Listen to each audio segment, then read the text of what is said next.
You accepted this directive. Yeah. The governor has not accepted that directive at all. He's dismissed it. But I want to know from you, how is it even democratic for clans to interfere in the electoral process? Let's start from there. Well, I think it is. If you understand this process, it does not affect the democratic elections in any way. Right. In fact, what it does is to make it easier, because this is a consultative process in which a community shares power through a very participatory negotiation, which brings on board the political leaders, the elders, religious leaders. You have all the professionals, the youth leaders, the women leaders, everyone within the community.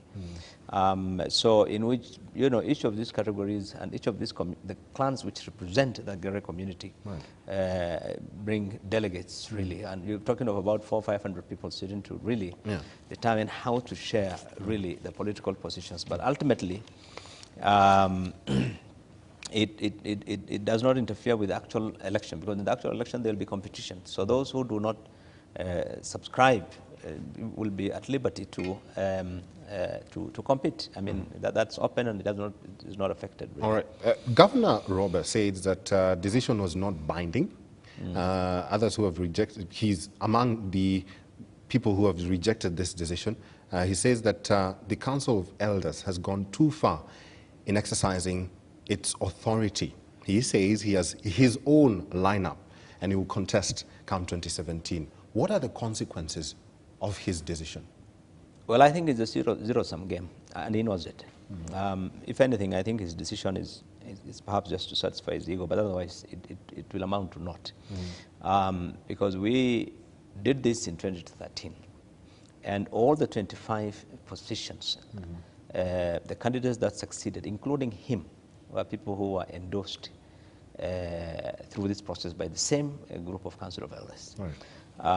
And just a short while before the elders made this announcement to rotate these seats among the different clans in which he lost that opportunity to vie for his seat, he agreed to.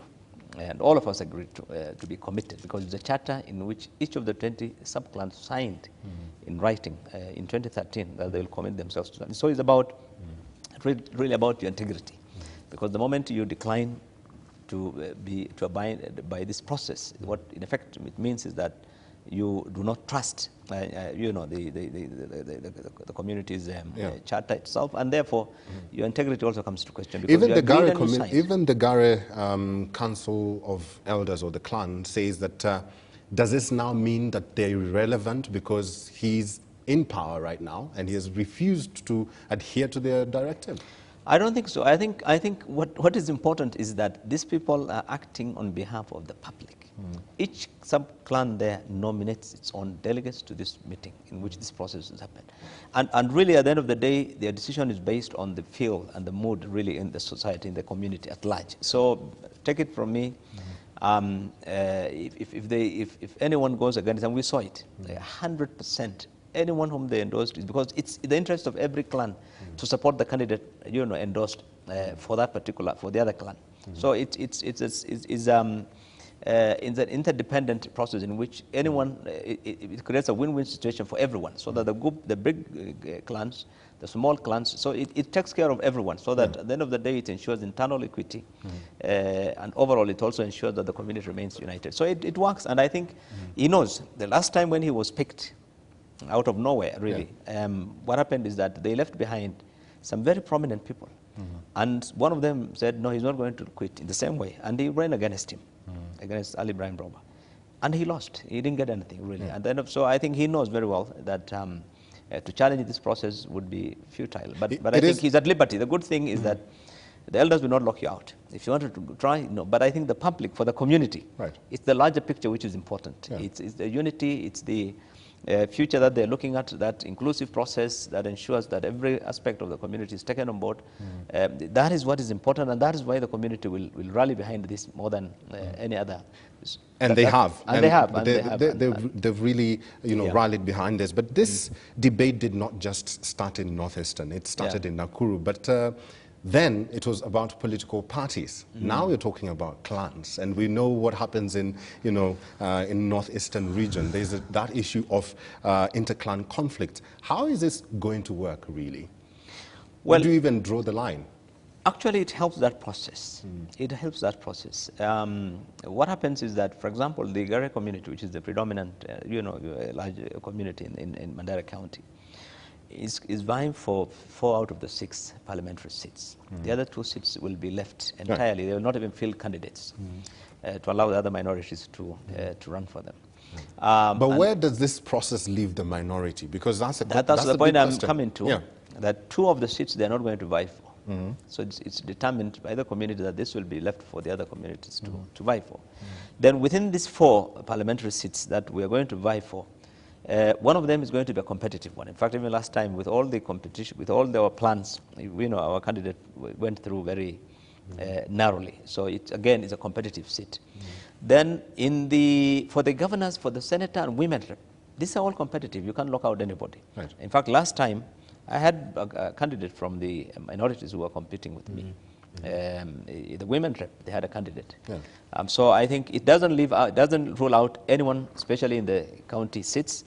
It doesn't rule out anyone in 3 of the parliamentary seats. It means 50% of the seats, really. What about the rights? Does it infringe on their rights? No, absolutely. The seats are open. You can contest. Yeah. Anyway, even within the garas, they are free to contest. In fact, in 2013, every seat from the governor, right up to the MCA, attracted competition, even within the gara community.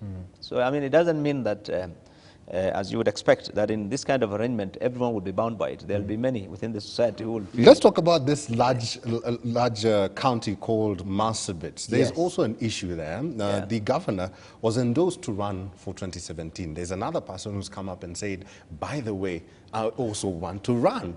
And this issue of endorsement and this issue keeps cycling around. So what happens there? Do we see this negotiated democracy model working in such a county? I think it's about self-interest versus community interest. That's what is at play.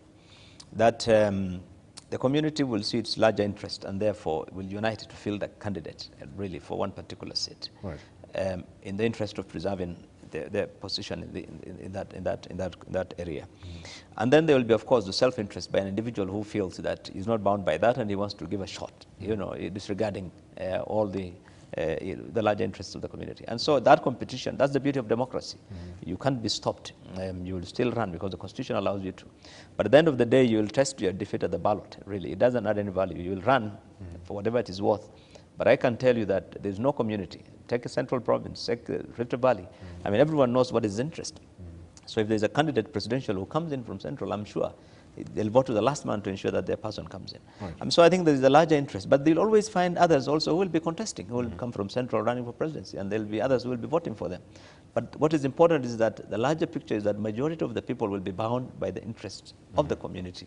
And it also enhances that unity. I think what is important for Northeastern, without conflict and ethnicized politics in our country, I think what is important for Northeastern is that this eliminates that a lot of competitive politics does also bring a bit of friction and a bit of tension in society. And I think it reduces that tension. It eliminates, and it also ensures that equity. Because a small group that would have no chance of getting parliamentary system in this arrangement we have in Mandera has an opportunity, because the elders will not look at the size of a clan. They will look at the opportunity must rotate to everyone must have a chance, an equal chance of getting. This is how me, for example, I come from one of the smallest sub-clans in Mandera. Do you? I was yes, within the Gara community. I come from one of the smallest. And people don't know that, by the way. They actually think that you come from the... And that's the beauty of... And the same thing with some other MPs who have had held this position before. So you know that if it is if you want to run on the strength of your own ethnic group, you won't make it. All right. I'm sorry I have to cut you short, but we have to wind it up. But I have to ask you this. You've decided to throw in the towel. You've said that your mandate, you still carry on your mandate till 2017. But what next after that, if you do not, or you're not elected as a senator? You know, I'm also putting on years, so I need to relax a bit. And so I think if after 2017, I really don't think that I would want to continue in 2022. But we'll cross that bridge when we get there. But for next election, definitely, I'll respect that decision by the elders. Okay.